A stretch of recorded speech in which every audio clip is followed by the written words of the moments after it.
talk about leaping ahead. It's really Aaron Bible. I'm just going to say, you're going to be asked this all week. Oh, man. Did you make that up? Well, you see, I would like to tell you that my parents and stuff and such, like, there's going to be a great religious zeal amongst this child, and this, that, and the other, but they named me that because it rhymes with my mother's name, which is Karen. And so they didn't really think this through, that I would be, Aaron, the brother. I don't think they knew the biblical importance of but it. just your whole family carrying around the name Bible. Yeah.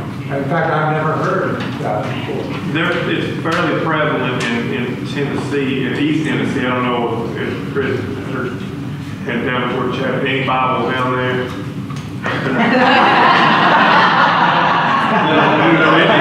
Maybe we're all out there. Well, depends on the translation. You were saying before about pitchforks of resistance and you teaching a world religious class. I just thought if a teacher named Mr. Bible get away with a world religious class, then I don't know who can. Or Mary Gentile, I'm just saying, Mary Gentile. These are not real names. That's amazing. Yeah, I thought I had a pretty good religious studies name, and then I saw your name on the roster, and I was like, wow. I didn't know that. I could probably get elected to some kind of office down there. I don't need to say anything. My name says it all. On the ballot, Aaron. I was on the ballot. I would not, however, run for national office. That might be another harder. All right. Well, we're going to lead forward in time and place and talk about schools. And I know some of you are in private schools, some of you are in public schools, and so the First Amendment has different applications. But I think what Henry said this morning is exactly right. The spirit of the First Amendment is good for everybody. Some people have to uphold the First Amendment by law, and others do it because it's the best arrangement and liberty to do what we do together as a people. So, with that in mind, let's plunge in and look at how all of this looks in a school setting. I mean, I think we could consider this session kind of a case study for how religious freedom, liberty of conscience works or doesn't work. So school is really a wonderful laboratory, if you will, for understanding our rights. Because it's contained, because it's young people, getting it right there is more challenging and more important than getting it right anywhere else, clearly. So I like to think of schools as kind of those laboratories for freedom and democracy. When we get it right, we prepare people to be in the public square as people who have principles, who have ideals, who have civic virtues. If it's done well in those first 12 years, we are doing a service to the public square of America. If it's not, then the ramifications are pretty serious because people do not know how to behave in the public square in ways that help them to engage people who have different worldviews, who have different commitments. So a lot turns on how we take the laboratory opportunity. I say laboratory, I guess that's a good metaphor, but I think one of the things it reminds us is that, the rights as exercised in a school are more limited because it's a school and the kids are young. So that gives us an opportunity to let them experiment with freedom, to learn how to use freedom well. That's my idea. I don't think that's how most educators, administrators perhaps look at their schools as places of laboratories for democracy and freedom. I would love to urge us to do more of that. So when students learn how to become journalists, and Kathy's husband, that's what he does, he prepares to be journalists. When they have prior review, when they are told you can't publish this, you can't do this, you can't do that, studies show they are much less likely to go into journalism, much less likely to take freedom of the press seriously. then when you create the laboratory experience and say, yeah, within certain parameters, you have the freedom to be a real journalist while you're in high school.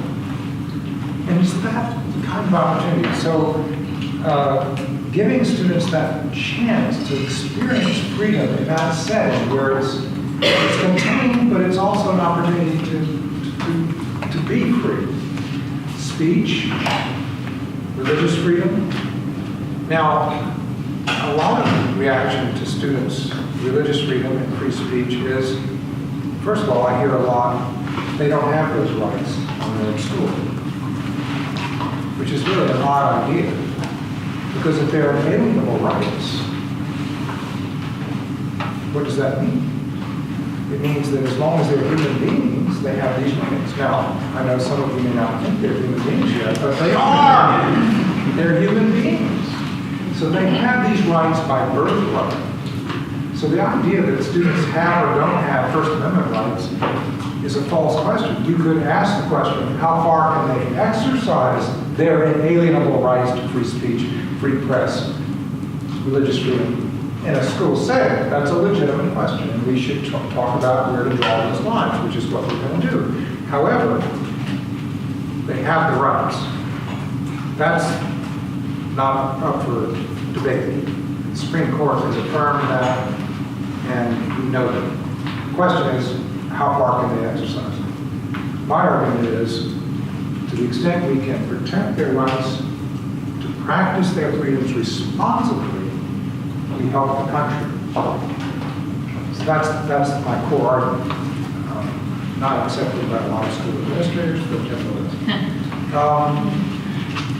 So, the starting point, I guess, for our conversation then this afternoon is going to look at particular hard questions that come up that you all face, and I want to get your take on them. And again, there are no right or wrong answers on some of these questions. I can help you with the legal and First Amendment framework, but a lot of these questions are going to be a matter of your judgment as educators, as professionals. So let me just say that it's not like there's a whole list of this is where you draw a line on all these issues. But the starting point is, of course, where we left off in the last session. That is the 16 words that open the Bill of Rights, or the First Amendment. And that's the religion clauses. Now, as soon as I say that, the speech clause is implicated too in all that we're going to talk about. Because a lot of religious freedom cases, particularly when it involves young people in public schools, are also speech cases or are speech cases. That's just how it's worked out. There's a story behind that I won't get into. It has worked out, but a lot of these issues now are litigated, argued about on free speech grounds. So it's not just the first 16 words. But for our purposes, we're going to start with that. No establishment, free exercise, 2 principles for 1 free liberty of conscience for all people. And I tried to make the argument this morning by looking at history that we have to keep in mind that you need the 2 principles for the 1 freedom.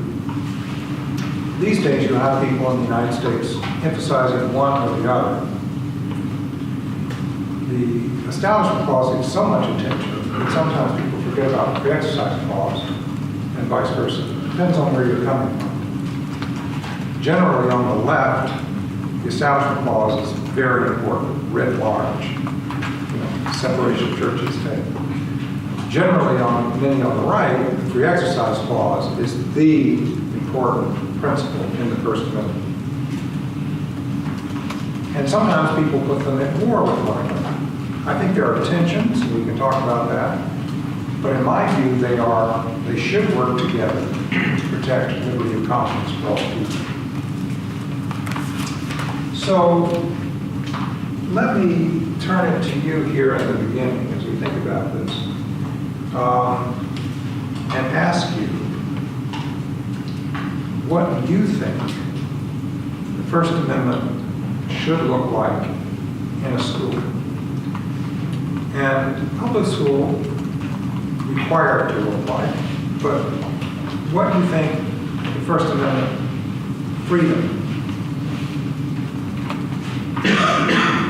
5 freedoms guaranteed by the First Amendment, particularly religious liberty, what do you think that should look like in a school if we're doing it we're doing it right, we're doing it well. What should it look like? What would you like to see? Or if your school you think is doing it well, what does that look like for you? If you think your school is not doing it well, it's good to start there with the sort of reality check of where we are in actual real schools. Now, it'd be nice if when you talk to one another, you have some public school person in your little conversation. Just, I don't know if we're sprinkled around enough to do that, because the public school person is going to have a different perspective and a different reality to face than a private school person, a religious school person. So I don't know if I'm not going to try to fix that, but if you can arrange yourself so that you know you have a public school voice sitting with you, that would be nice. Just try. Anyway, give me several of you or whatever, you know, and if you talk to the person near you too much already, you're sick of talking to them, you know them all too well, you know exactly what you're going to say. You guys, no, you can separate and read this. Or if you really want to keep talking to them, so I'm not going to tell you what. So why don't I find a little group to talk to you? So how did you come at this question? It's pretty open-ended, but how did you come at this question? What should it look like? I was telling my school is currently in the process of having an issue with where we're trying to do something really good, but it's also kind of backfiring in some ways. Okay, public school, yes. So we've always allowed our Muslim students to leave in the middle of the day to go and pray in a room. And so, they've organized it with the teachers, they've left, gone to this room, 10 minutes, they enter quietly, they leave quietly, it's been no issue. But we've recently had a group of students that are Hebrew Pentecostal who have wanted to do the same thing. But they're wanting to spend an hour praying when they're given 15 minutes. And so when they're getting in trouble, because the teachers are saying, you've got 15 minutes, you've missed my entire class, so you skipped. Now they're trying to bring some legal action saying, like, you're not letting me have my right to go and pray for one time it was an hour and a half. So I love it. Great case study. I'm going to just use this case study somewhere else in the country so you won't know. I won't get you credit. yeah. but I mean, No, it's a great case study. we had a student that had to be he'll go around and tell you I was suspended for praying because he was, after he got done praying, he was going around the school causing a ruckus, going into the teachers' classrooms taking food and stuff. But I mean, like, The money that can be raised off of this. I mean, it's Some groups, they just love it. I mean, it's not just that. It's not just that group. It's just unfortunately. I was suspended for praying. Oh, Yeah, that's I mean, great. like. So, did you all, so that you are trying in your school to limit it to a certain amount of time? Yeah. So, giving them an opportunity, but only if it's in that amount of time? Yeah, and it's like during the lunch class because it's a longer class, they can have a little bit more time. Right. But still saying you have to be back for instruction. We can't give you an hour and a half in the middle of the day. That's good. Well, and do you have an opinion on this yourself? If it's the 15 minutes and if they're using it wisely, and if they're going to make up what they missed, if they can do it and be respectful and honor those rules, I have no problem with it, honestly. But it's, when you try to push those boundaries, that ruins it for a lot of people when we have to start, going against that, and then we look like the bad guys, so. Well, isn't there also an issue for what they do miss? I mean, the kids who don't leave the room are still, you're still teaching, there's still other things going on, so then there's that chunk of, Yeah, and that's where we're having the issue, like, with the established rule we've always had with the kids that left. They've always known they're gonna miss stuff, they've come up with ways to catch up, and if there's a test, they don't leave. Or they can, but they don't. But then we have this new group, and it doesn't matter, they're gonna leave, and they're gonna be gone, and so we're trying to figure out how we can, still allow that opportunity, but still know they have to be responsible for what they're missing. We're not gonna go and reteach it, because they're leaving for 15 minutes. So, Well, and you want to say that? I'm curious if is this driven by the students or parents or religious leaders or? School board. I don't know how, the Islamic one is, for Muslim prayer has been a long-standing one. Right. The most recent one has been initiated by students. In fact, some of their parents didn't even know they were asking for this. Who makes the final decision, all right? Our principal allowed it, but it You was, have a school board like a, there's no school board policy Wow. on it or Oh. anything, so no. Yeah.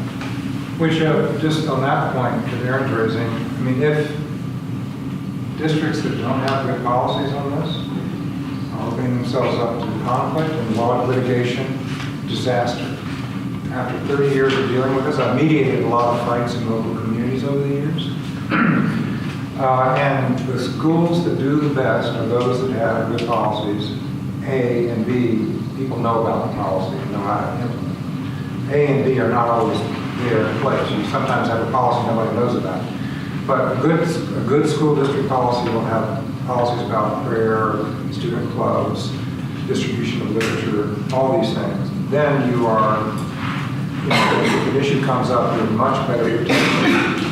The worst lawsuits in the country and the most damaging to schools are those where there have been no policy. So it's really important. But your policy about prayer and so forth, or your school's policy, right? So it's a great case study for the First Amendment of getting how to get it right. And I think the school's instinct, or maybe the school board lawyer helped them with the instinct, is of course you should try to accommodate religious needs and requirements of students where it's reasonable and feasible to do so. You're not required to accommodate if it would disrupt the class in such a way as to make it unteachable or they lose too much time. So it's a balancing act. And surely if you do it for one, you have to do it for others. So I think the district has tried to get that First Amendment right, because it said, well, we're going to try to accommodate the Muslim students, and now there are some other students who want to do it. Well, we got to treat them like we treated those people. Absolutely right. These folks over here, though, if they want to change the rules or have different rules, they don't get to do that. First Amendment doesn't require an accommodation that would undermine the compelling interest of the state in offering good education. So the balancing act that you were describing in this wonderful case study would be the balancing act between what is the interest of society and the state and the law and education versus the free exercise of religion accommodating conscience of the kids. And the court's required to be a balancing test. And in the balance, students will get some accommodation. To say no completely, probably can't do that. As soon as I say that, I have to put a caveat on it. Because unfortunately, where we are on free exercise law and jurisprudence in this country is difficult right now. So many states, though, have laws that restore a strong protection for free exercise claims that the Supreme Court weakened in 1990, so-called Religious Freedom Restoration Acts, restoring the old high level of protection that we used in many cases before 1990. Sometimes it's called the Sherbert test after another court case. Sometimes it's called the compelling interest test. Point being, your example is a wonderful opportunity to see, did the school ask the right questions under this test that has long been used and that some states require you still to use for determining whether a free exercise claim should be accommodated or not, or to what extent? What state? Kentucky. Kentucky has a Religious Freedom Restoration Act. Yeah. It may be called the Religious Freedom Act. It may not be called Yeah, it's recent. They have different names, but Kentucky has one. So forget the Supreme Court right now. Under Kentucky law, the school district is actually required to see if it can accommodate. And the first question is this a sincere religious belief? And Usually that's stipulated, right? Muslim kids come, they want to pray. Well, you don't question sincerity there. Why would you? Hebrew Pentecostalists, well, you may never have heard of it. You may wonder, are these kids making this up? So you might have to do a little due diligence so you can find out what the heck it is. The kid comes and says, I can't take a math test. We're math ignorants. And in our family, we don't do math tests. Then you might want to say, I'm going to question sincerity, right? But usually that's not a problem. That question is sincere religious belief. Is there a burden if you don't grant it? Is there a substantial burden, not just a burden? And again, the courts are all over the place about what constitutes a substantial burden. Is it a substantial burden? The rest of you, if you say to these Muslim students, you can't have time to pray, even though certain times of the year, that prayer might be obligatory during the school day. Not just the noon prayer, which you can usually do at lunch, but maybe the afternoon prayer. Sometimes a year, they have to get it in before the bell rings. So if you say, no, we're not going to accommodate you at all, is that a substantial burden? Yes, I would say this. It is a substantial burden because that's something really important. It's an obligation of faith. Is it a substantial burden? A little harder if you tell an evangelical student that he or she cannot share his faith with classmates, maybe give out some pamphlets to the classmate because he or she feels that this is something Christ wants him or her to do.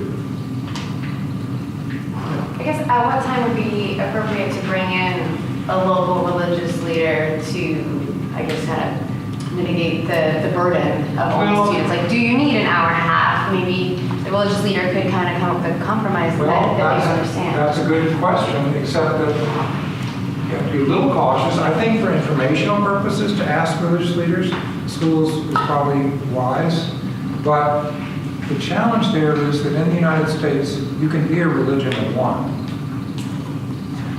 So, guy in Texas, this is a real case, in Waco. I know, was he in Waco? He's in one of those Texas towns, I think it was Waco. He said, I have to wear my glow-in-the-dark rosary beads. And the school said, no, you may not wear your glow-in-the-dark rosary beads. Because, we think rosary beads may be associated with gang activity. You have to put them inside or whatever. So he said, no, my grandmother gave them to me. This is what I believe. And this is, I want to wear them. This is America. I want to wear my rosary beads. And they said, we'll call up the local Monsignor. And we'll see. Does he have to wear these rosary beads out here? Or can he just put them in his pocket or wear them on it? Monsignor said, there's no obligation as a Catholic to wear them out of your clothing. He took it all the way up the ladder of the courts. He won. The student one. The student won, right? Well, that was his conviction, and he felt substantially burdened by not being able to wear his rosary beads. So it can be a pretty tough bar. And it didn't matter if all the priests in the country said that he doesn't have to. If he thinks he has to, the courts will take him seriously. I love it. I love our country. The point being that, yes, you want to get information. Is this a real religion or not? And so forth. But, people have won cases where they said, I can't work on armaments. And they call the local church that he belongs to, and they say, well, that's not really what we teach. He still won the case. So one has to be careful because under the First Amendment, conscience can be one. It could be a religion of one. But it is good to get the information. Substantial burden is sometimes goes one way or the other. So I'm not saying there's a bright line. Substantial burden is hard to define legally.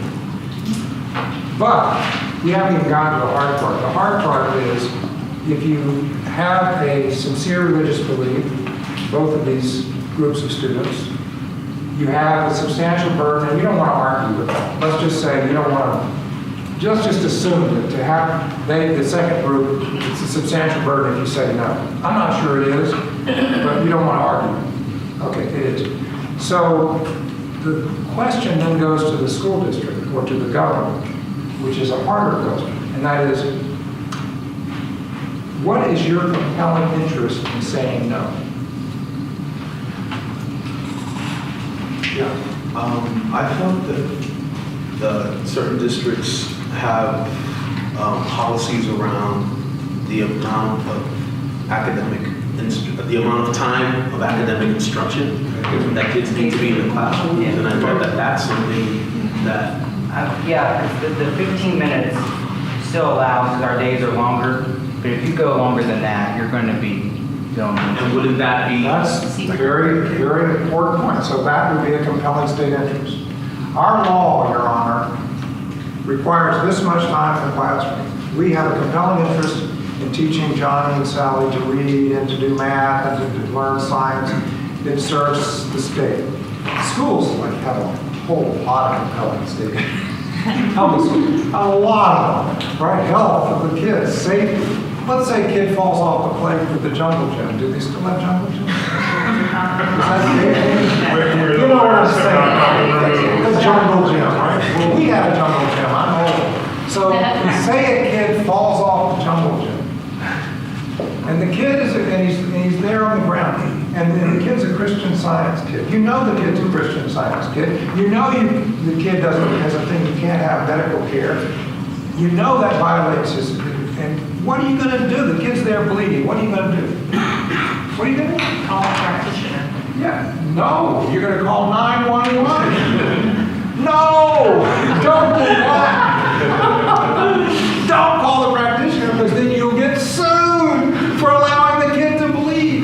The parents will sue you both ways. Yeah. They'll sue you if you didn't call 911, and they'll sue you if you did call 911. So you lose both ways, but it's better to save the kid, right? Was this a case? Was that action? This is similar to many Christian Science cases. And it's not, some of them are not as emergent as that, so I'm making it an emergency case, but you get these kind of cases. In schools? You get them in schools, you get them in society. Really? Yeah, and there's been a lot of litigation about Christian Science and Jehovah's Witnesses. Yeah. So kind of building off his situation, what we talked about in our group, we have a lot of Muslim students at my school, and she asked, well, where do they pray? And I'm like, I don't know that they do. And then I thought, I don't know if they know they can ask that question, because most of them are immigrants.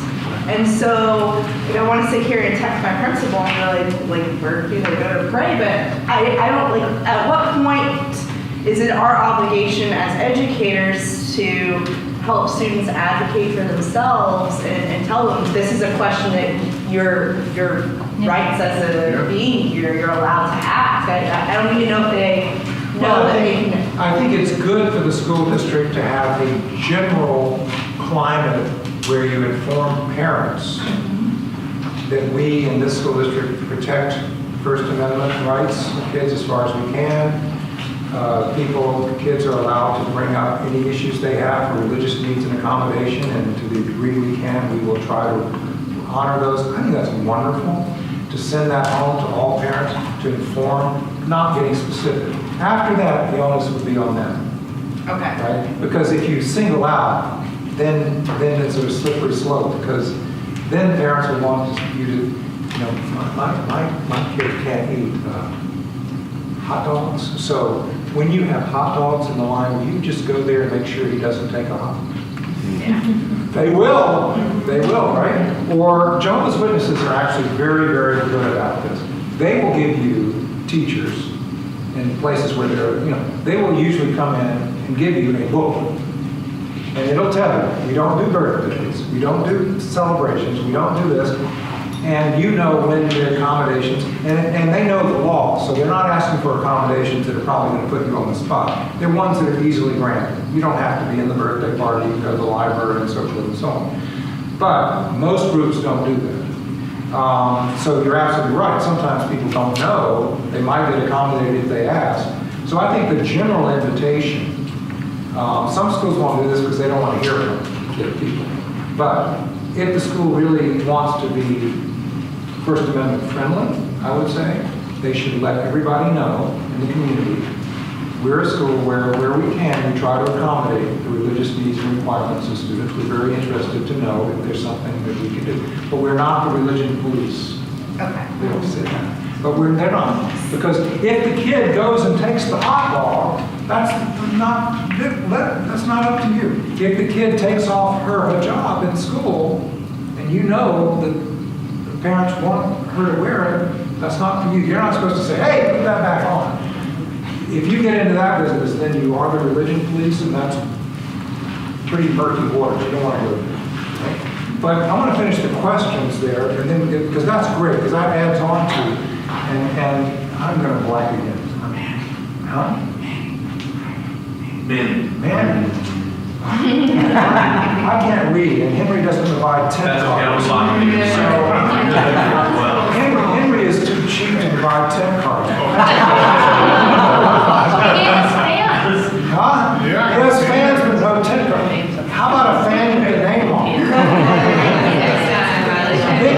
With a big name on it. So maybe, I can't read that anyway, man. I know. So, getting back to what Manny was talking about, having a compelling interest. Yes, you have a compelling state interest. And the last question, though, I didn't say, and that's the trick question, right? So you say, I have a compelling interest. Let's say a parent wants her child or his child. Let's just make it her, because things I don't have to do. Wants her child to opt out of reading a particular story you have assigned. This happens all the time, right? I don't want my child reading that story because it offends our faith. Whatever it is, Wizard of Oz, or whatever it is.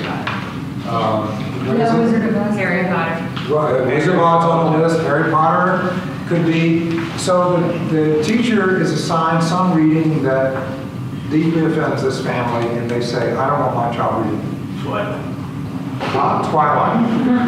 That's just bad literature. Teacher assigns Twilight on to have her head examined. Just kidding, I've never read it. That's how my reputation. I tried. I know it's just gotta be bad. I just know that many people are highly offended. So, you have a sincere belief, right? This is the old compelling interest test. You have a sincere belief, you have a substantial burden. That's easy. I mean, if this family really finds reading about, and you may not think the content, by the way, going back to the content, you may not think the content should be offensive, and you might want to try to talk them out of it. Well, The Wizard of Oz is one of the greatest stories ever written. You should really, try if you want to, but that's not the point. And we really should not worry about the content. If they think the content is offensive for whatever reason, for their faith, I would leave it. Then you have a compelling interest to teach the child to read. That's pretty high compelling interest, right? We need to teach people to read. And no judge in the country is going to say schools don't have the interest to teach reading. The last question, however, is the one that schools find the most difficult and often trip up on. And that is, there any less restrictive way you can accomplish your compelling interest except by saying no? Right? Wow. So least restrictive means. Now, that's tough, folks, because you can say I have a compelling interest but let's go back to the kid on the bleeding. I hope he's gotten in the ambulance by now. He's not still bleeding. But let's say, the kid, this Christian Science kid, bleeding out on the playground. You call 911 because you have a compelling interest for the safety of this child. And I don't think there's anybody that ever questions this. No court in the land. But the last question, is there any less restrictive thing you can do except call 911? Can you call the practitioner? No, there's no less restrictive thing. You have to get that child medical care. And that's easy answer for that last one, but sometimes it's not so easy. Sometimes you know, the less restrictive means, well, and it takes a little work. And here's where a lot of schools, honestly, a lot of school administrators don't want to do the whole extra work, right? So they say, well, we just have to teach everybody to read this book.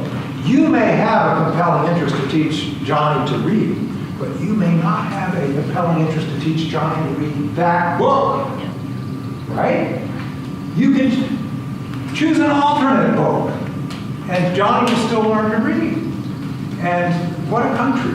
We make people work a little bit, even if it's extra work for the teacher. Now, going back to the idea of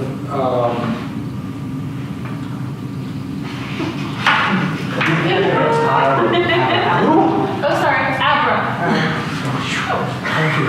Going back to I was writing notes. I just want your tent card next year. I'm not no, going back to we'll get next tent card. No, going back to Amber's point. I mean, if it's you know, I want to opt out of history class every single time you mention a religion that's not mine. Well, wait a minute. That kid would be popping up and down all the time, right? Missing a whole bunch of stuff. And the teacher could, I would say, couldn't possibly teach a coherent world history class, let's say, if you have to opt out every time somebody's religion is mentioned except theirs. Well, that you don't have to do. And so that goes back to Brian, because Brian said, well, yeah, if it's, you know, it's a reasonable amount of time and it doesn't miss too much, the school's going to let them do it because we let these kids do it. We're going to let these kids do it. But if it's an hour and a half, we're saying, no, that's not an accommodation we can do. And there's no less restrictive way to do that because that's too much time out of the class. That's how the First Amendment works. And that takes a little work. And the free exercise clause requires that work, except the Supreme Court says not as much as it used to. The Supreme Court in a peyote decision decided to say that you no longer, the government no longer has to use a compelling interest test in all these different circumstances. In other words, when people complain that they need an accommodation against a general law that applies to everybody, you no longer have to go through all those questions I just went through to see if you have to accommodate. The free exercise clause does not, therefore, have the strength under general laws that apply to everybody. I'll give you an easy example. That sounds like gobbledygook. Wearing the job, right? So, what if you go to a school, you're a student, go to school, and you have a no head coverings policy? Some of your schools have this. No head, because schools like the Rosary thing, they were concerned about gang symbols. Actually, I didn't finish that scenario. The gang symbol, the rosary bead, the school would have won the case if there had been a track record of a gang in that neighborhood that used rosary beads as a gang symbol. The school would have clearly won that case because they would have been acting on a real substantial danger of disruption, of possible disruption. So the courts do allow banning the rosary beads in that circumstance, but not if there's no track record of disruption. I should have said that, just to close that loop. But the job issue, if your school says no head coverings, not for religious people or whatever, for anybody, because they're afraid of gang colors being worn and stuff, a lot of high schools ban head coverings now. So you're in a school, bans all head coverings. A Muslim girl comes in and says, but I need to wear this. A Jewish boy comes in and says, I need to wear this. How about a Sikh has to wear a turban? No head coverings. Before 1990, the Supreme Court would have required the school basically to use this compelling interest test, right? Well, what's the compelling interest? Well, Your Honor, we have to keep the school safe, gangs, and so forth. That's a compelling interest. Is there a less restrictive means of doing that except to say no to everybody? Can't you give exemptions for people of religious groups? Well, yes, Your Honor, we could still be safe and give a few exemptions. See how it works? So religious claims would win under that test quite often. After 1990, the court said, well, if the law Scalia wrote the decision, by the way. Ironically, it's the worst decision for religious freedom in American history, and it was written by Justice Scalia. And he said, if the law applies to everybody, then guess what? The government no longer has to go through all those hoops about compelling interest. The government just has to have a very good reason for saying no. Well, there's safety, gangs. You don't have to worry about exceptions. And the religious communities, left to right, screamed and said, wait a minute, that takes away free exercise, because most laws are not written to target us. They're written for everybody, and it just happens to keep us from practicing our faith, right? So the no head covering policy doesn't say Muslims may not wear hijabs. It says nobody can wear head coverings. Scalia is saying, well, unless it says Muslims can't wear hijabs, you can't complain under the free exercise clause. Oh my God. So it essentially gutted the free exercise clause. Follow? That's when Congress passed the famous Religious Freedom Restoration Act of 1993. All this RFRA stuff you're hearing about, it goes back to religious communities, liberal, conservative, ACLU, Concerned Women for America, all coming together and passing an act that was almost unanimous in Congress, signed into law by Bill Clinton, to restore the old test through legislation. What you should get constitutionally, we had to get it through legislation, which is wrong, but that's the way it worked. The Supreme Court struck it down as applied to the states. So it's still a federal RFRA. Hobby Lobby was a RFRA case. It was not a First Amendment case. It was a RFRA case. So states started passing their own Religious Freedom Restoration Act. So I'm sorry it's so complicated, but that's the way it is. The bottom line is, public schools should do the right thing and ask the questions that I just outlined, wherever they are. But in some states, they must ask those questions. And if you're in a private school, I recommend it simply because it really is good public policy to find a way to see where you can accommodate religious requirements of students. So if there's a no head coverings policy in most states, you're required to see if there's a compelling interest in saying no to everybody, and if there's a less restrictive means to accomplish your safety interest, if that's what it is, besides saying no to everybody. Does that make sense? Yeah. I'd like to get back to the academic question. Like, for example, let's say if you're an English teacher or I taught art history where there's nudity. At the beginning of the year, I always did hey, these are kind of things that we're going to hit. If you can't see nudity, we do it like every other day. So I would send something home. I should, like, let's say an English teacher or a history teacher, send something home like, these are the things we are going to read. Because if a student tells me in the middle of reading a novel that they can't read that novel and they need an alternative, I don't really have reasonable time to come up with alternative activities or something.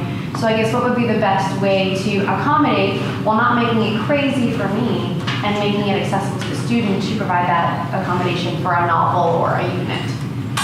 So I guess what's the best route? Yeah, and you may not be able to. Well, in art history I can't because it's a national course that I'm required to teach those images. So there are some times that students have to leave the course because of, nudity. But let's say you're in an English 4 class, you can't get out of English. I guess what would be the best way for a teacher to still accommodate them, but have, I couldn't come up with an alternative book the day before we're going to start a unit. And I think that the general rule of thumb that we've agreed on, I've done 10 different consensus guideline statements over the couple of decades, but every one of them is signed on to by the right and the left. That's the only way that it works. So the National Association of Evangelicals, People for the American Way, the American Jewish Committee, Islamic Society of North America, school boards, school administrators, we have them all signed on to these agreements. So when I say we, it's not my opinion. I brokered this and wrote it, but they signed it. And one of the things we agree on in terms of this question is, it's a little bit of weaselly language because it's the law, but that schools should try to accommodate where it's reasonable and feasible to do so. If the request is limited, and specific, and can be accommodated without disrupting the educational process, then the school should do it. And so that gives the school kind of a guide that in the beginning of the year, if there's some requests, I think sending home sort of the information about some possible issues is a wonderful idea. But no, they may not do it last minute. They may not have extensive opt-outs of entire, if it's one lesson on Darwin in the biology class, okay, you can live without that. If it's, we don't want to be exposed to the theory of evolution at all, then you can't take biology. I'm sorry, but that's integral, like your example of art history. So that's not a bright line, but reasonable and feasible means where it's limited and specific, we do accommodate. In fact, in some states, we must. But some states, you have to accommodate if it's elective, or if it's optional, like sex education, something like that. California has a law where you can opt out of that completely. So there is that complete opt-out. But most of the core curriculum, it's the reasonable, feasible guideline. When you say that somebody is making a request for accommodation or something like that, are you talking to the student or the parent? It doesn't matter. Well, it could be either. And I think if it's student, there's more work to do. Because if it's an accommodation that is difficult to do and there's no clear way to do it, then I think parents need to be in the conversation to see just how much this is a core request from this family, or how much of it is the student that wants to do it. That doesn't mean it's answered, but I think that if it comes from the parent, I think it immediately goes up to, red alert, we need to do something here. But if it's the student and you're not sure where it's coming from, or whether this is, frankly, whether this is a sincere religious belief. I mean, there are students, who will push your buttons on this stuff. Right? They'll hear, well, somebody else got out of this and this and this. So there may be some due diligence, and schools have every right. There's no First Amendment right not to have your parents involved. On the contrary, particularly if it's an issue that involves education and perhaps missing something or whatever, unless the kid's over 18, I mean, schools really should have parents involved. So, yeah. I'm from California, and in a district where we've had some challenges for books, like she was concerned about English teacher teaching English, it's required. Our district does have it written down, spelled out that we will provide alternatives. It's really been helpful to talk with all the teachers in the district. So we have a good conversation about it. It doesn't happen often, but when it does, it feels like we are prepared. So it's been a really easy to great- kind of make up okay, you can't do this book, here's the accepted list that maybe, so it hits in the same standards and the same competencies. It does. Maybe different content. That's what's Set been up. really helpful because, like I say, we're very diverse. I've been in a public system my whole career, so these come up a lot. But I think the districts that work through it has been very positive, actually. Being prepared means Yeah. so much. It helps the teachers. The teachers shouldn't be out of the limb. No. Because gosh, if you were to accommodate or not accommodate because of just your own kind of trying to do it, that puts the school in a very difficult Especially position. if it's a young teacher, like a first year. It's really comforting if the group has covered it. That's like what you said about open policy. When people know it, it gives confidence rather than concern. Brian sparked all this, but are there other things in your conversations about what it looks like in a school you want to put on the table to do, unless it's come up in the course of this very interesting conversation? I'm just wondering, like books like Catcher in the Rye or Tom Sawyer, if a parent comes and says, I have like a moral objection, is that also accommodated? Because it does seem that part of our job as educators is to, and maybe it's easy for me to say this as a private school educator, is, to kind of push kids out of their comfort zones, and it's actually necessary to read things which might not sit perfectly well with what students are bringing to the table. And Absolutely. to what degree, is it actually important to introduce some measure of dissonance? And in that regard, you can't accommodate because that's. Well, it's tough because again, there's not a bright line. In a private school, you have much more scope just to say, this is it, take it or leave it. A public school has much more, interest in trying to find an accommodation under the law. I think, though, that in both cases, having conversation with the parents and the student about why you think this is really valuable and trying to get them to accept that maybe there are some ways that could be, accommodated in between, but if it's a book that really through and through they don't want the kid to read, then having that conversation, I think you're absolutely right that that's the point of going to school, is to be exposed to things. Having said that, parents are the primary, they have the primary right and responsibility for the upbringing of their children. And so schools really have to look to parents. And in the end, the kid may want to read the book. I'm sure the kid probably does. But if the parent really feels very deeply about it, and they're not persuaded, then I think accommodation, unless it really makes your course impossible. I mean, you have no alternative. Mostly, there's a way to give an alternative reading that is also going to cause them to think and to, so it just may be that the language, it may be the sexuality, but whatever it is, frankly, parents trump us, really. They do. And, the court recognized that early on in Society of Sisters v. Pierce in the 1920s. But frankly, the lower courts have not given that much teeth, and parents have lost a good many of these cases. For example, on the sexual orientation front, when schools in Massachusetts first started to assign children's literature for young people's reading that had to do with, two kings or, Heather has two moms or whatever, those kinds of stories in order to expand the curriculum. And some parents were outraged and said, we don't, first of all, they said, we don't want it for anybody. Well, I'm sorry, they can't do that. There's no First Amendment right to have the school get rid of something for everybody. There may be a First Amendment right to get an accommodation for you to opt out, your child out. They did try that, and the school said no, and the school ultimately prevailed. Now, whether you think that decision was right or wrong, the school's argument was accepted that this is core, we have to have this in the curriculum.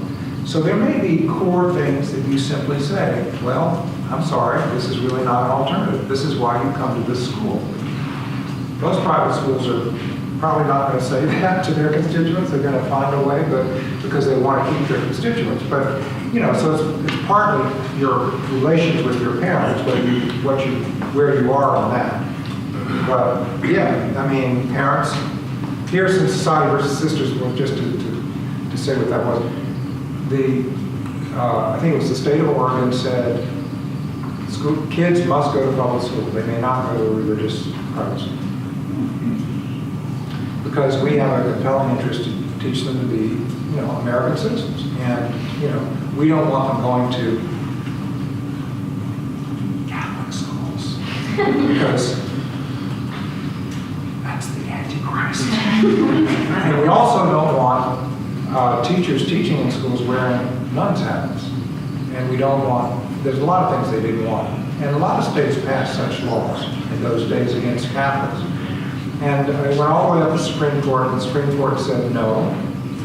Oregon cannot require all children to go to public school because parents have the primary responsibility for the upbringing of their children, including education. That's where the right to go to private religious schools is rooted in the law, in that decision. Otherwise, there'd be still people pushing to say everybody's got to go to a public school. We don't want to expose them to that stuff they're getting over there in the whatever, fill in the blank school. But in this country, parents can choose. They can choose to homeschool. Now, they have to meet certain requirements of basic literacy and so forth, whether they homeschool, go to religious school, go to public school.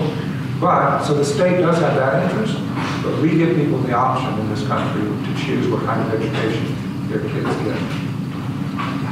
I have two questions. You can pick your favorite.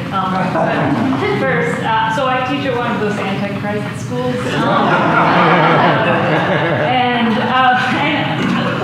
I'm trying to be sensitive to the First Amendment right, and have felt it at my current institution and a previous Catholic institution where I work, this tension between Catholic identity and trying to create a truly inclusive school environment.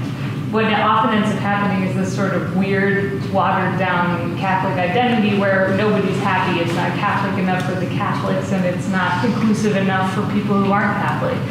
So there's that question, which may not be pertinent to all people in the room.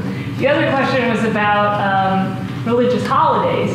Well, we talked a little bit about how different districts decide which holidays are given off, which holidays are not given off. That's a great question. And in my context, only Christian holidays are given off. So I have colleagues who actually have to use personal days if they want to take off for like Rosh Hashanah, for instance. Right. And so, yeah, the heart of the matter for a Catholic school or a religious school is that you have the right to do that. The First Amendment does not apply to you. I know that sounds funny, but the First Amendment, the Bill of Rights, is written to what government may or may not do. And people forget that. They think, well, I have a First Amendment right to such and such. Well, wait a minute. Is the government involved? Is the government keeping you from speaking? If you say, I have a First Amendment right to say whatever I want on Twitter, on Facebook, you do not. Twitter is not the government. Facebook is not the government. Not yet. Not yet. They're getting awfully close. He's thinking of running for president, so. So, public school teachers,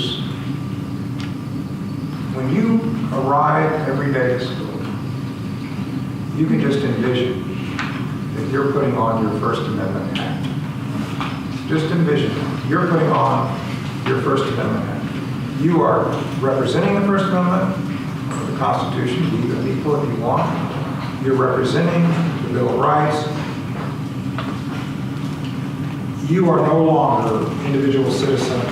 You know, my free exercise rights, I do whatever I want to do in religion. No. You have put on your First Amendment hat. You are subject to the First Amendment. You are governed, in essence.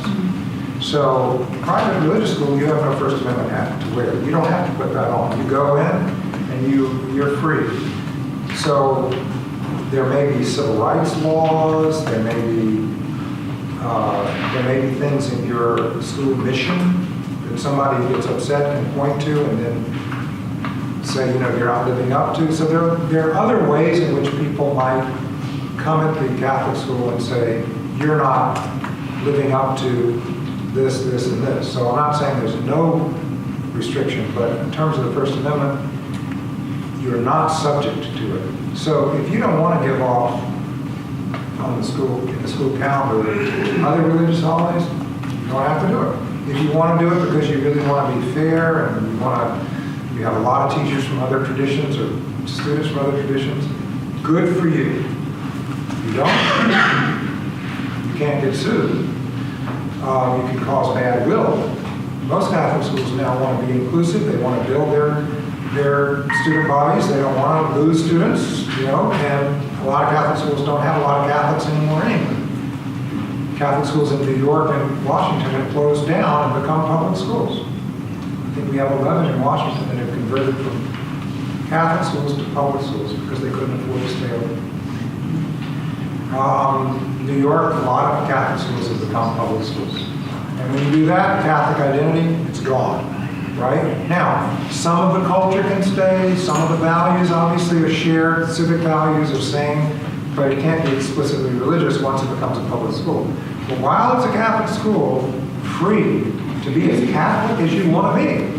The only question there is, what does your constituency put up with?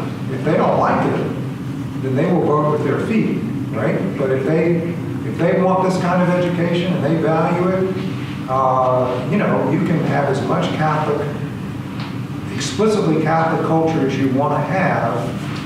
I would say that one thing that most Catholic schools try to do, I think, and I'm sure yours does, is think about how can we have a Catholic culture that reflects who we are, our ideals, our values, but doesn't necessarily impose a religious sort of requirement on people conforming to our religion explicitly. That is to say, going to chapel or whatever it is, non-Catholics. But the values certainly should reflect the Catholic values. And that should be something that will attract most parents and students today who are looking for a school with strong values and so forth. So it's a matter of then how do you do the values without making people feel like they're being told they have to be Catholic. You know, pray in a certain way or go to the chapel and so forth. I think if those things are only for the Catholic students and not required for other students, then you've got both. You can have both. But that's for the school to work out, and you're free to work out however you like.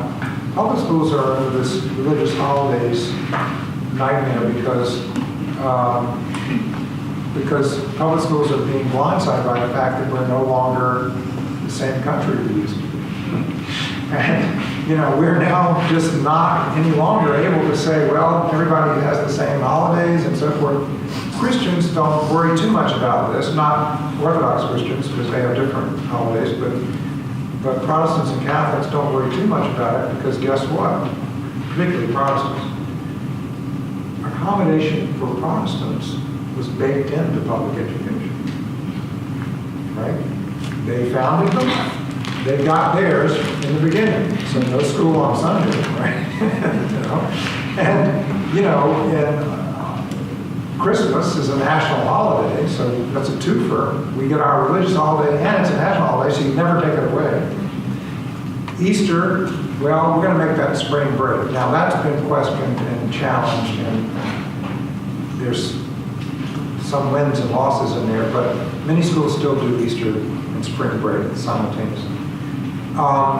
But my point being that when Christians complain about all these people wanting accommodation or wanting their holidays added, they forget we're already taken care of. You know, we're fine, right? Don't worry about us. So public school challenge is how do we meet this view of religious America, given that some things aren't going to be changed. We're not going to go back and redo the calendar.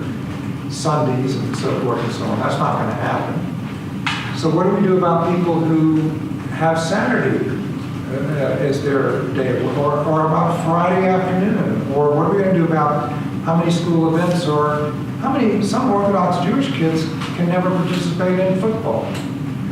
You know, Friday night football, they can never do it. What if graduation is put on a night when people have a religious obligation? So, not to mention, well, you've now let Christians get their days off. That's baked in. Now in many places, Jews get theirs off. Because in the 50s particularly, you know, it's like, well, we did it for them, so do it for them. Not based on any kind of constitutional analysis of how many Jews we have and so forth. It's just like, did it for them, we'll do it for them. So that kind of got baked in many places too, which is maybe not even constitutional.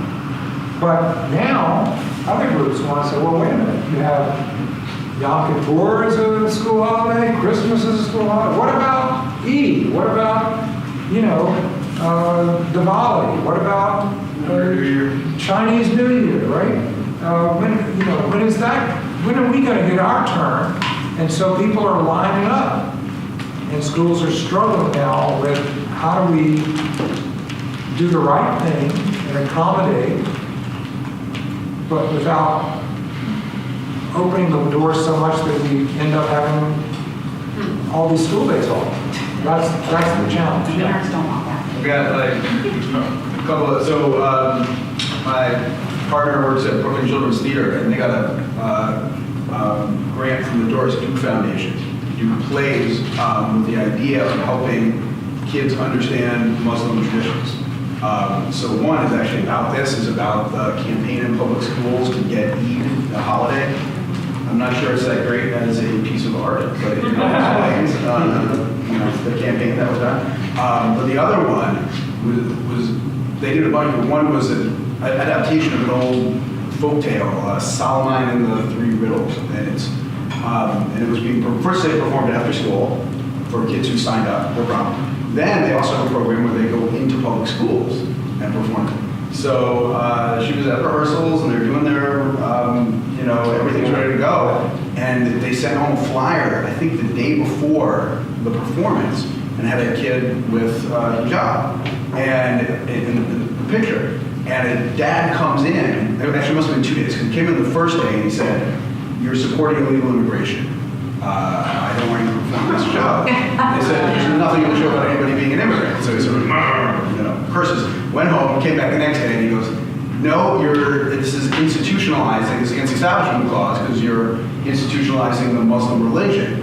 And he had, I don't know, you probably know the name of the nonprofit that goes into action when they've got. Could be Liberty Council, could be American Council for Liberty and Justice, could be Lives Defending Freedom, could be any. Okay, he had one of them, and they had lawyers, and they were on the phone with the district, and the district backed down and pulled this portion of the show, because they basically said, but they didn't have anything written, and they felt like they couldn't take the risk of the lawsuit.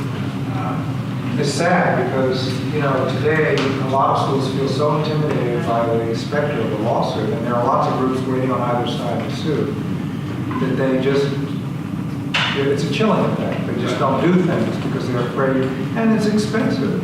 So that's the sad, if you thought baseball was our national pastime, did you think that? It's not, it's litigation. I'm telling you. So that's one of the reasons that I've worked on all these guidelines over the years. They're all on our website.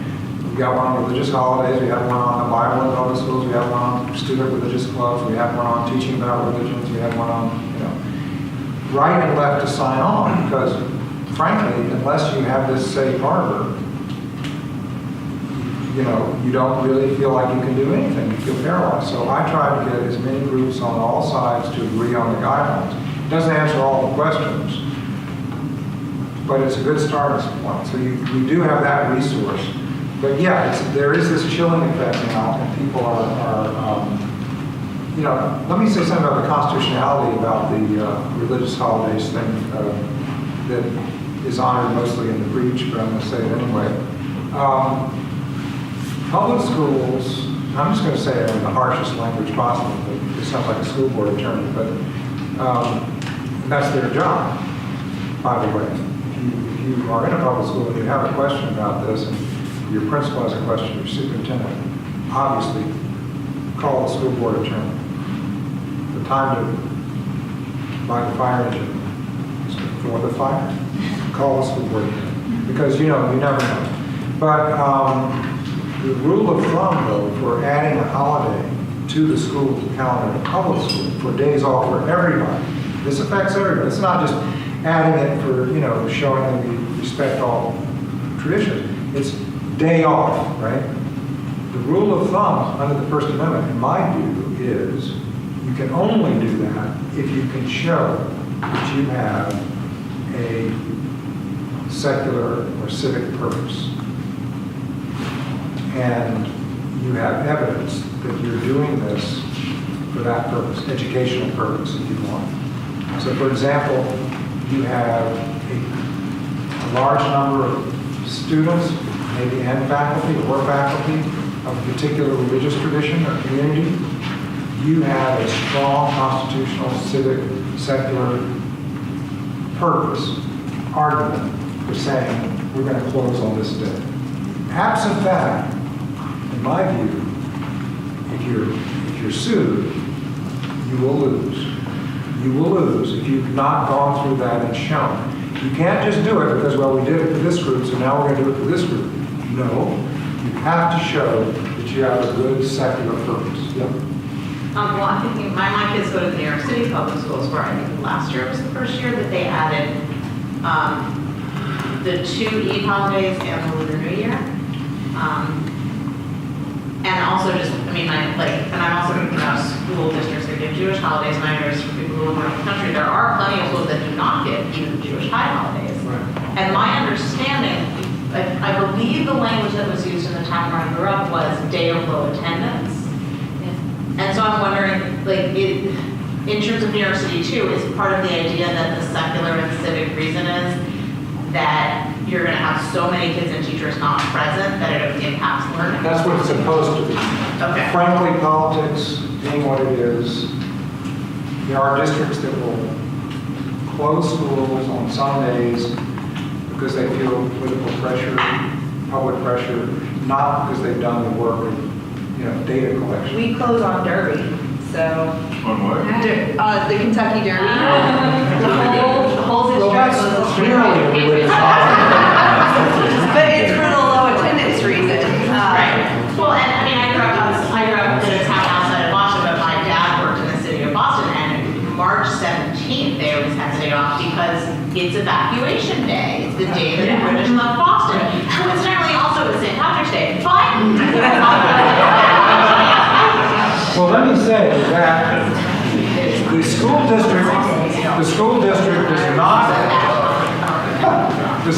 does not have to have a good reason for shutting down any day other than religious. There's no constitutional mandate there. So if the school just says, we like to shut down because we like, so-and-so day, they can do it. But, make a pushback from the community. The First Amendment requirement only kicks in when we're talking about shutting it down because a religious community wants it shut down. Then there has to be a secular reason. First Amendment, the Establishment Clause, requires schools to be neutral, as you read in Shem, toward religion and among religions, between religion and non-religion. And in a public school, neutrality is violated if a religious community requests its holiday be a day to close the school, and the school says, oh, okay, we'll close it because we like your request or your religion, we want to respect it. That's unconstitutional, absolutely unconstitutional. If they say, well, we have a lot of people from the various Hindu communities and so forth and so on, so now we're going to shut on Diwali because otherwise we can't really function well on that day. Fine, that's constitutional. Now, schools ought to do that. If they don't do it, they're not doing their job. I'm going to pass these around just in case we're missing something. We're having all these questions come up, and some of which are embedded here. I want to make sure that before we leave, we don't miss some that you would like to talk about.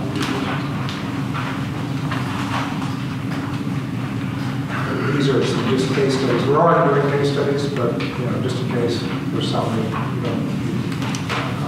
When these get all the way around, I'll ask you to look over and see if there's something that you want to talk about together, and then we'll, for a few minutes, and then we'll come back and talk as a group.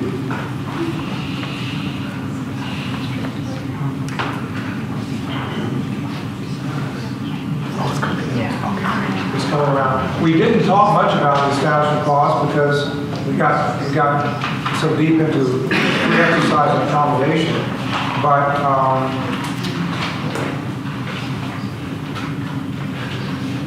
I think you all know that you wouldn't be here unless you understood, particularly in public schools, the difference between teaching about religion and teaching religion. So that's kind of the baseline for the Establishment Clause in public schools. But the Establishment Clause is, you saw, I don't know, when you read Schimpf, did you notice Justice Goldberg's concurring opinion? Did you get that part?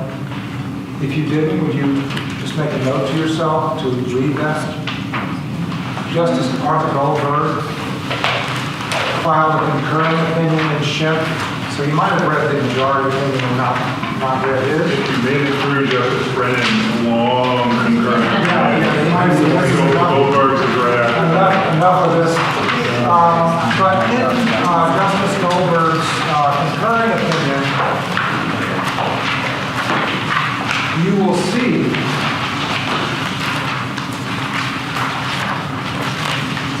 that neutrality is a tricky word.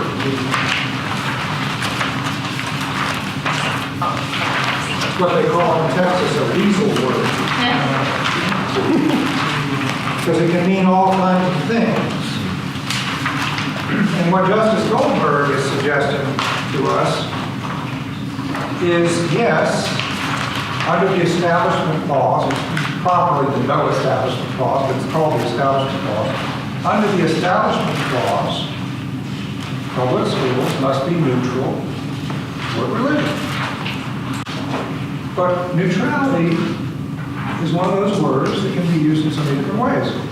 Now, if you tried to get your word in earlier when you were raising your hand and I just ignored you completely, you would not think Charles is neutral, right? So if I ignore you, that doesn't feel much like neutrality. And if you read what Warren and I wrote, you know that we're big on this point.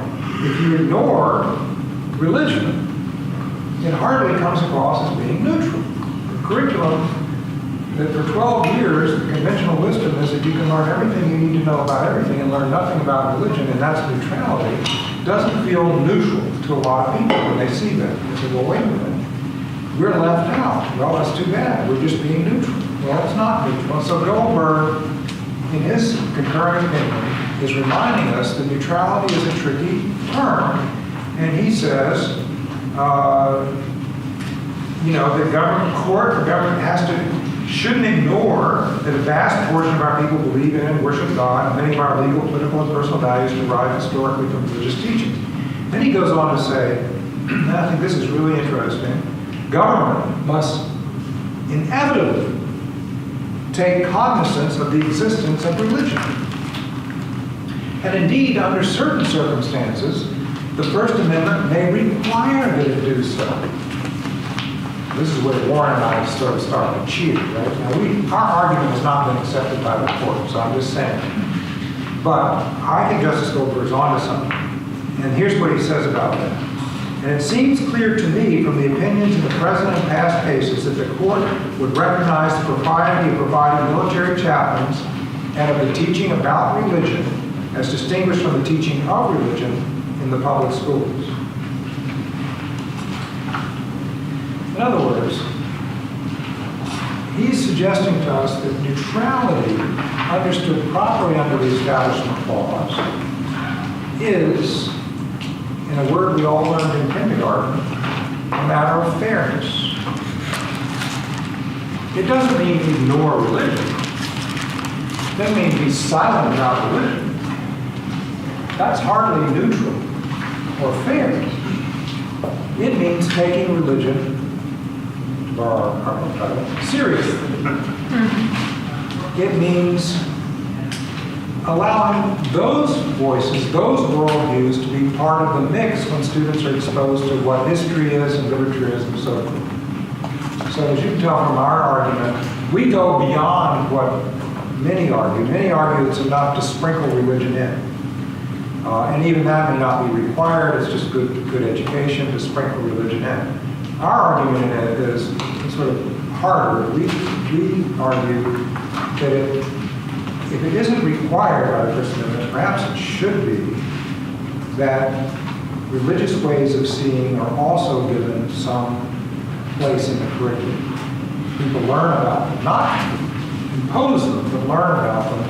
Because if all they learn is through a secular lens, it suggests that there's no other way to see the world. So neutrality, I just want to underscore that, having read Goldberg, because I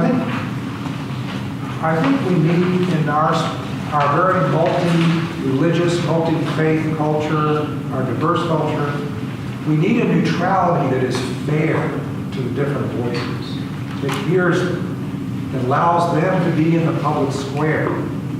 It is hardly fair or neutral to create a naked public square where religion is excluded, just as it's unjust and unconstitutional to create a public square where religion is imposed by government. That is not right either. That was most of our history, right? Most of our history was the Protestant faith, even though it wasn't officially established, pretty much dominated the public square. And you like it or not. You know, you go to public school and there's a Protestant Bible being read in the morning and prayers, and that was supposed to be, Neutrality? Well, that wasn't neutral. That was Protestant, de facto Protestant establishment. But to then replace that with nothing, take it all out, is going to the other unjust extreme of creating a public square where religion is unconstitutional, I would argue, excluded. So then the Establishment Clause vision that I would suggest you consider as you work through these issues, and those of you in public schools, as you, over the next several weeks, as you're working through these issues, that Establishment Clause, voice is going to be there the whole time. Like it or not. That's a good thing. It's a good thing because if we don't take seriously the Establishment Clause, we don't take seriously liberty of conscience or religious freedom. Going back to Roger Williams. So, yes, be alert to whatever government, public school teacher, public school administrator takes sides in religion. Let the alarm bells go off because that violates the conscience of the kids. It annoys me that many of my friends on the right don't take Establishment Clause seriously because they think it's just this phony separation of church and state and keeping religion out and being hostile to religion. They forget that keeping government out of the religion business protects them, and it protects the conscience of every kid, every parent.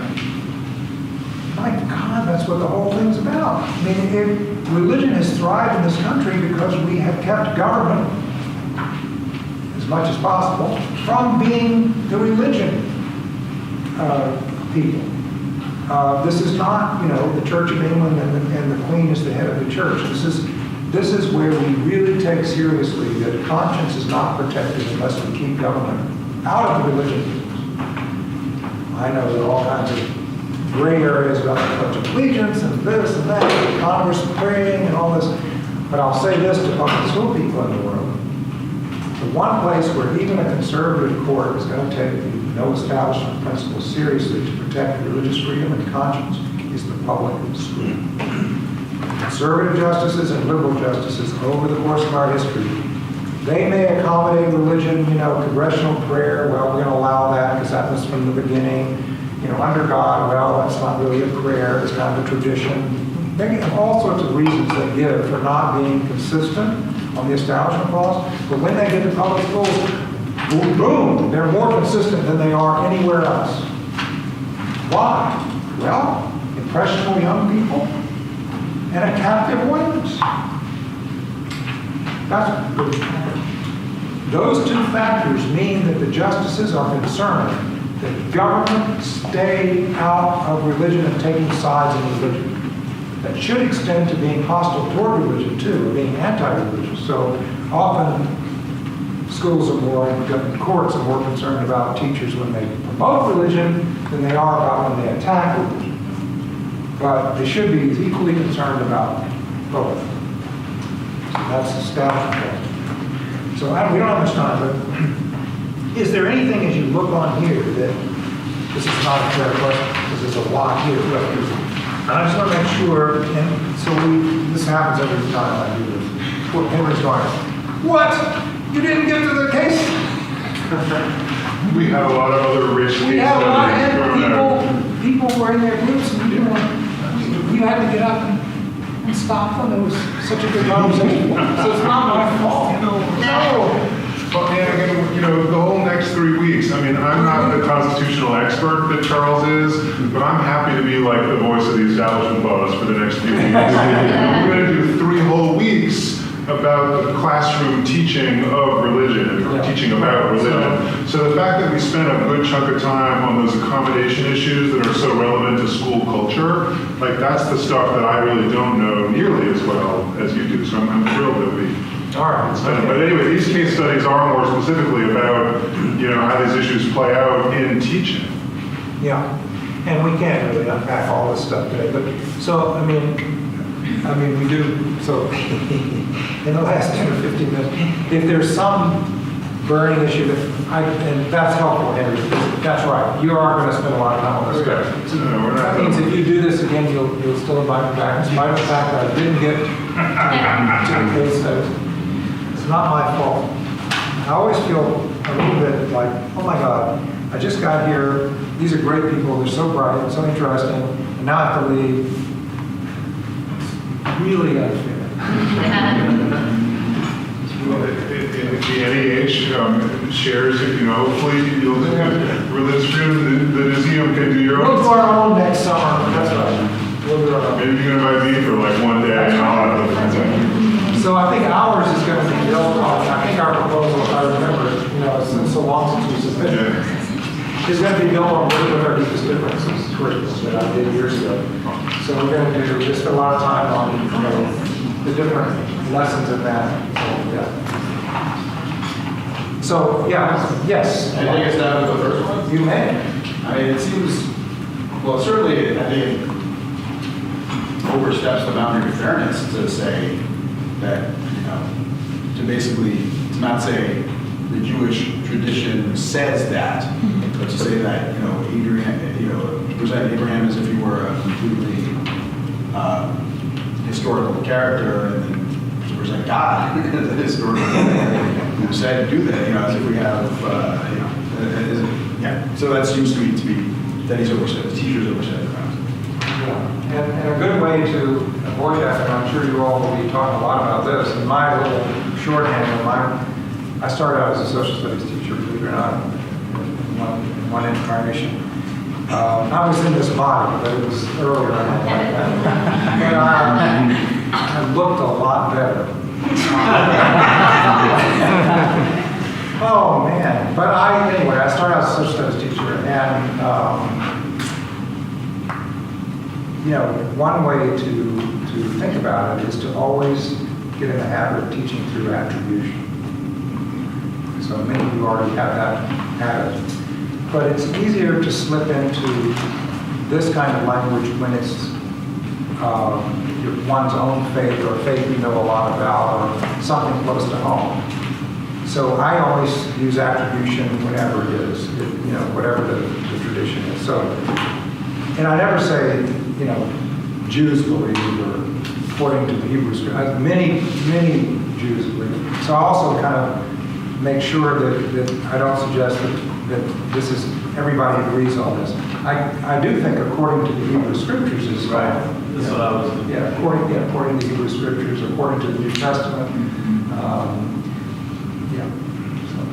But I've actually seen textbooks use language like that. Yes, absolutely. Exactly that. In the section on the origins of Judaism, the Jewish tradition was founded by Abraham, who heard a call from God, without any of that kind of bracketing or attribution language. The textbook just states it like flat out as historical fact. And guess what? I was flummoxed. The same textbook, Unbelievable. when you get to Islam, will start being attribution all the time. Right? It's only, but it's true. If they're going to mess up on this, it's going to be on Christianity and Judaism.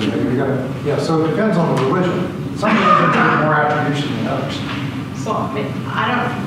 So I apologize if this is like a really picky response to this based on the fact that I am Jewish and have done some study of Judaism, but like when I look at the question, is it a pedagogically sound way to teach about Judaism? Yes, that's the origin myth of Judaism, but if you really want to know who created modern Judaism as its practice, it was the rabbis and the Talmud. So I actually think that's sort of a pedagogically weird way to teach about Judaism. Yeah, well, that's a very good point. And so there may be a better way, not just the attribution issue, but is this the best way to describe anything? That comes back to the grid this morning. Yeah. If you assume that every faith tradition must be defined by its scripture, then you're going to look to the Hebrew Bible as the key to understanding Judaism even today, when in fact, the whole centuries of Jewish law are arguably more important for the practice of Judaism than anything that's in the Torah, right? So, but that's a product of trying to fit that kind of Protestant model of, sola scriptura as the defining feature of a religion. And that's why I feel it's really important to explicitly state what scripture or what, where this particular information comes from. So that there's no... And, one would hope that, sixth grade is challenging, age appropriate, so I get it. But, Hebrew religion and Judaism are not the same thing, so I think one starts a unit on Judaism, I mean, it's at least something about that, about, you know, treating it, understanding that religions aren't fixed. And what we talk about as Judaism is not the same as what we talk about Hebrew religion that's described in some of the scriptures. So there are lots of things that need to be thought about in introducing a unit on Judaism. Great. Any other things that you see here? Yes. I'm curious about number 4. And it obviously I think was connected to the like pluralism versus relativism. And that was the one I would guess that the teacher did not respond appropriately. but I listened still because I like was faced with this exact scenario this year. Or not this exact, not an argument, but just like, you know, I basically did what the teacher said, which like a relativist approach. And I don't want to be inappropriate, so I'm just wondering if you can elaborate. This is, and I'm sure you all have spent considerable time on this particular issue. This has been throughout my career, and I also taught college religious studies for a time. One of the more challenging things to get right, it sounds simple, but it isn't. Part of it, I think, teaching about religions, you know, one wants to be naturally well-meaning and accepting and create an atmosphere of inclusion. And so I think the language of what you might call relativist language is the easiest way to do that sometimes. To affirm everybody as having truth is just a natural impulse, at least for me as a teacher. But at the same time, it happens to be one worldview among many. And as a teacher, even in a private school, but I mean, especially if it's an academic course, but in a public school, I think it's even more of a constitutional issue. It's important for me as a teacher to be clear that I am not trying to impose a particular worldview. I may not recognize it as a worldview. And I think that's one of the challenges some teachers have. Thomas Jefferson, just to take a famous historical example, believed that within a generation or so, everyone would be Unitarian. Because Trinitarianism was so obviously ridiculous. It made no sense, and it was irrational. So once you educated people properly, they would give it up. He did not stop to think, yes, that the Unitarian view of God was a particular view of God. He may be right, but it's one view among many. He just assumed it's the truth. And when people are educated, they're going to see the truth. Some teachers start with the notion that, well, all religions, you know, are valid. They lead to some great truth, right? So you just can affirm them all. But of course, very few, except Unitarians, would accept that as an appropriate way to talk about all religions.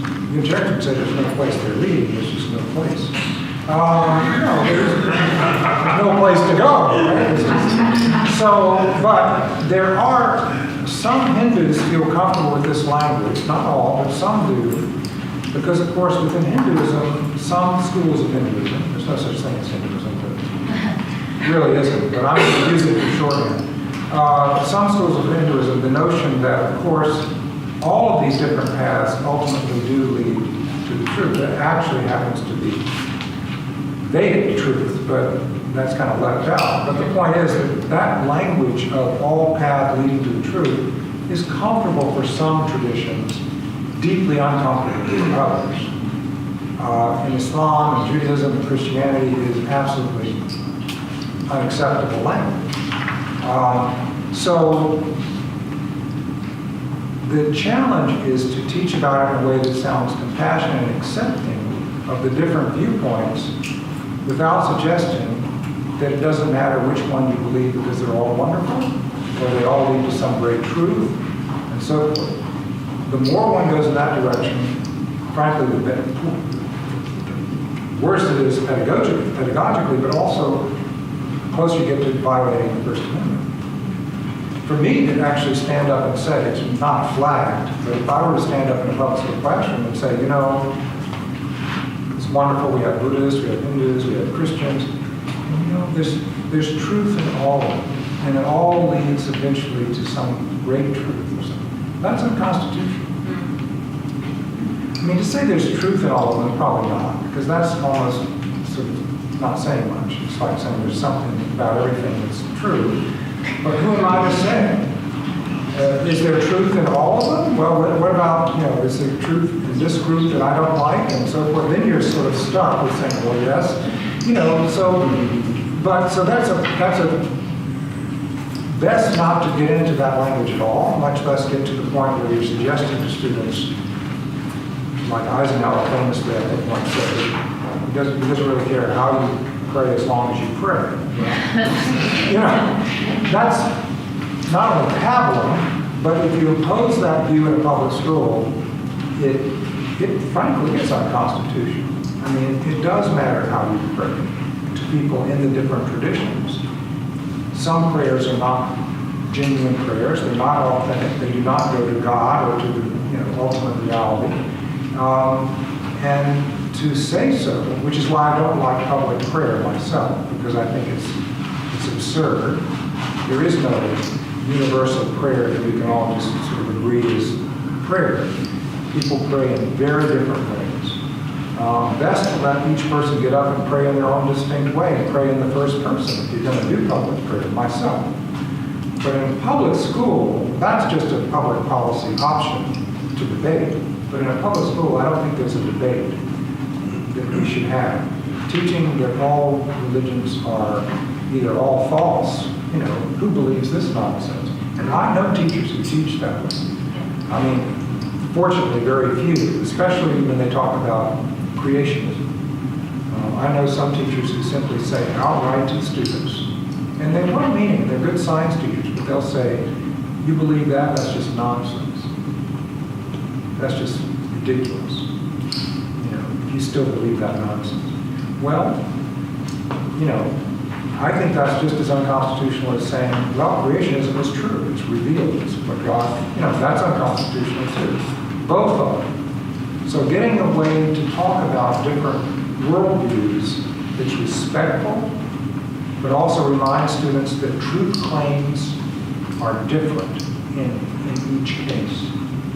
And what we're talking about is not looking for one truth, or truth in all of them, but learning truth claims in each, in their distinctiveness, in their voice, you know, really getting inside them, understanding why people think that's true, believe that's true, live that way, and why others deeply disagree. Then the question is, how do you disagree? That's a legitimate question. But to disagree is not a bad thing. I think in the beginning, this is where I'll stop, I think in the beginning of every year, if I were still in the classroom, and I know teachers who do this, and I knew, it's not just a religious studies course, but a history course, and I knew that I was going to be dealing with a lot of religious traditions during that year. And I knew that there are a lot of different views. There are kids with no religious affiliation who have no knowledge of any of this. There are kids from different religious groups. I would say, let's have a conversation about the ground rules for how we're going to engage each other across these differences. I would root them in the constitutional principles, the civic agreements that we have. I would ask students to think about, and I think Warren and I talked about this in the book, to think about, do we agree that everyone has fundamental rights, including religious liberty? And I have the kids discuss it and say, this is our constitutional arrangement. Can we agree to that, or recognize that, or affirm that? And then I'd go on to say, can we in this classroom agree that we are going to stand up and take responsibility for rights of other people, even those we disagree with? So, you know, are we going to take responsibility to speak up if we think someone's being treated unfairly? And And then finally, are we going to agree that when we do have a difference and our worldviews are clashing, we will be civil and respectful in how we talk about it. We won't be personal. We won't attack. We won't feel defensive. You know, my church believes that homosexuality is a sin that's occurring, fighting words in many schools. That's tough stuff.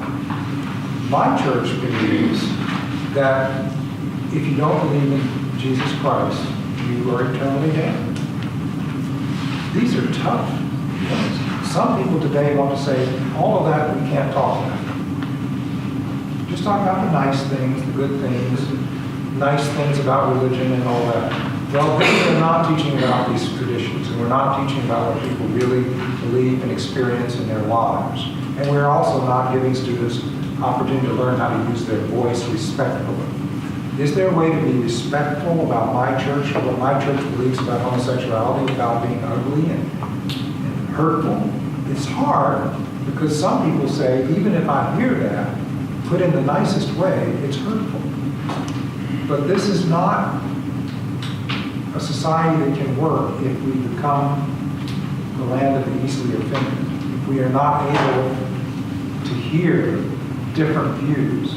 So again, the laboratory for hearing different views from different religious and non-religious perspectives is your classroom.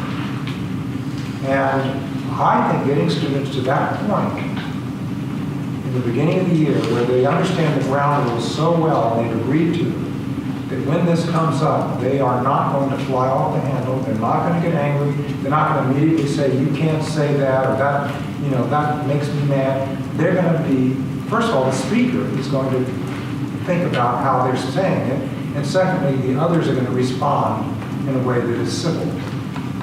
Without that preparation and those ground rules, things can go bad very quickly if you're doing it right. I mean, to me, if you're teaching about religions in a way that is the best and in a way that Henry's talking about, you're going to have some gut-wrenching things said in that classroom, especially with older kids. And if you don't, then something's missing, because religion's deeply, deeply, deeply different. And they are able to live with one another and work together and even build a country together like the United States, but only if they understand how to negotiate those differences with civility and respect. It's a tall word. Well, thank you. I need to see these tables. Thank you very much.